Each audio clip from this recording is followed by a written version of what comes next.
야단.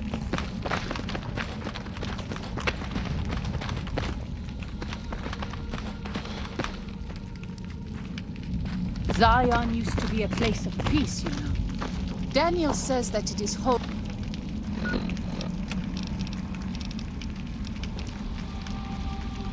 in the eyes of the Father. I hope someday you will see it as it was.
Wie findet ihr?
By the rivers of Babylon, there we sat down.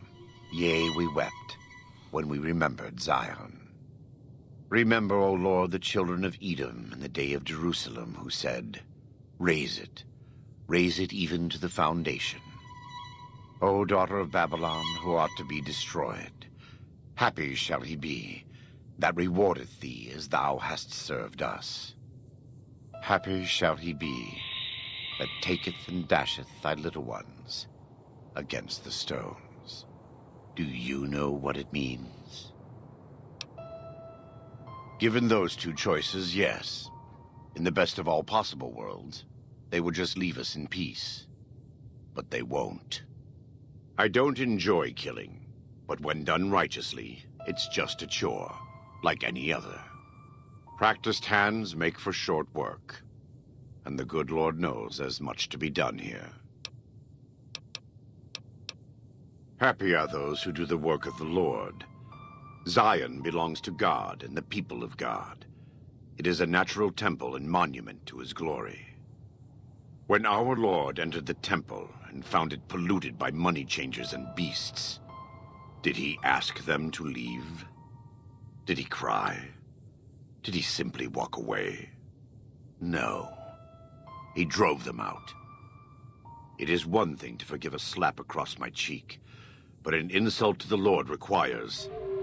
No, it demands correction. You're not so certain. Fair enough. We all have doubts. Blessed are they that have not seen, and yet have believed. But you can be a Thomas for now. Fight the white legs enough, and you'll see the truth.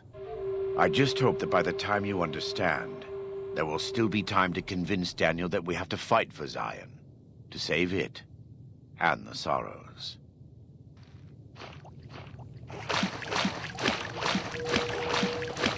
Welcome back. What can I do for you?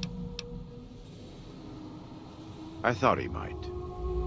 It's been some time since I visited civilized places. I don't have fond memories of them. But I have always seen these places from the outside. I'd rather not influence him more than I already do. Why don't you talk to him? Follows Chalk needs more guidance in his life. Just not from me.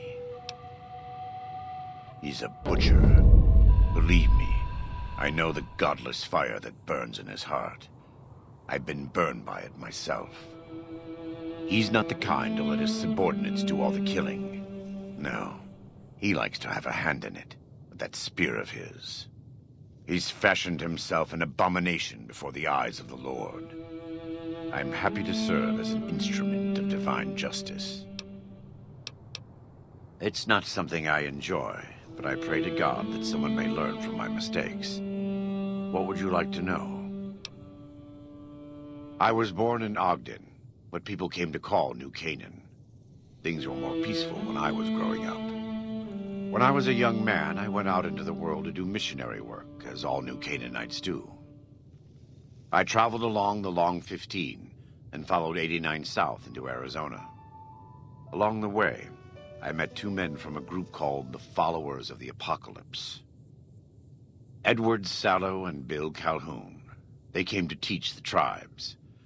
Calhoun was a good man. Edward was the one who got us into trouble down the road. No, not then. Back then he was just Edward. Smart man. Young, but we all were. We thought we could hike into the Grand Canyon and talk to Blackfoots. We did. And the Blackfoots were friendly enough at first. But eventually... I've thought back to that day so many times. I must have mistranslated. Something must have been mixed up, because the Blackfoots decided we weren't going to leave. The rest is history, assuming Edward hasn't changed it. This way lies the path to hell. Caesar needed me to translate. Translation became giving orders. Giving orders became leading in battle. Leading in battle became training, punishing, terrorizing. A series of small mistakes before a great fall. And I stayed in that darkness until after Hoover Dam. After I failed Caesar and he had me burned alive, thrown into the Grand Canyon. I survived because the fire inside burned brighter than the fire around me. I fell down into that dark chasm. The flame burned on and on. The next morning, I woke up and crawled out of the northern edge of the Grand Canyon, that cursed place. It took me 3 months to reach New Canaan. It was as though the prodigal son had returned. They welcomed me like I had never left, never done anything to shame them. The fire that had kept me alive was love. Their love. God's love. I will never be able to repay the debt I owe to them, but I must try. It's not something I enjoy. You are kind to offer, but no, there's nothing you can do. We don't use chems, but I learned long ago that I'm immune to their effects. It never stops burning. My skin. Every day I have to unwind the bandages and replace them with fresh ones. Exposing my body to the air is like living through it again. But it's better to be clean than comfortable. It's not something I enjoy. I try not to involve myself with matters of the Mojave anymore. All I know is from before the Battle of Hoover Dam. Better than Caesar, but that's not a high standard. Too much love of money and ownership. Not enough love of God and giving. Any society that derives its power and authority from the will of man alone lives apart from God and will crumble in the end. It's not something I had heard of him, but when we were preparing to enter the Mojave, he didn't seem relevant to what was happening. From what I've learned since Hoover Dam, he handled the Mojave tribes in a fashion not entirely dissimilar from Caesar. It's too bad.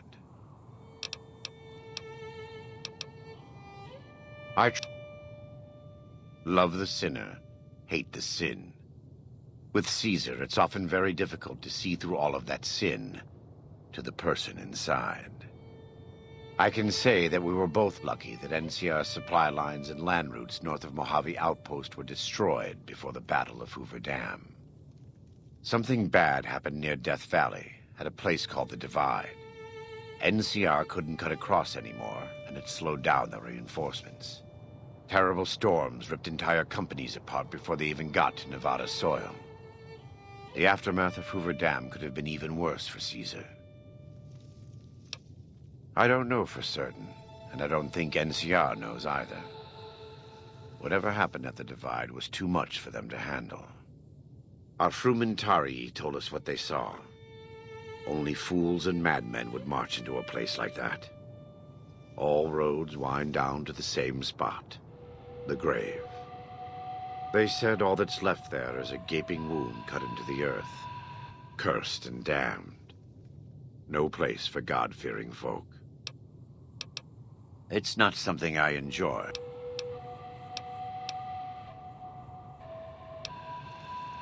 Not all of them, but they couldn't take 127 North to get around the mountains.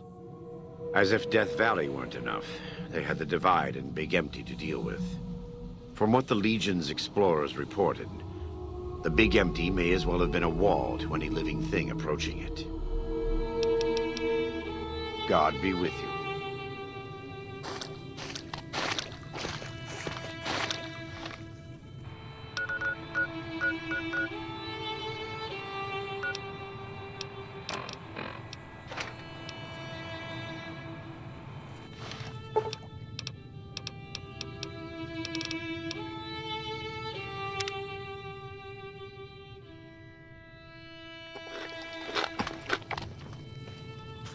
What can I tell you? Yeah? What did he say?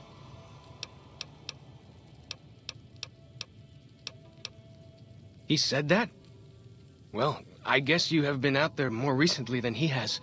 So, what's your advice? Really? You think so? Whew! I'm going to do it. After all this is over, I'm going to go explore civilization. Dankney, Akis, I never would have had the Growans to ask him myself.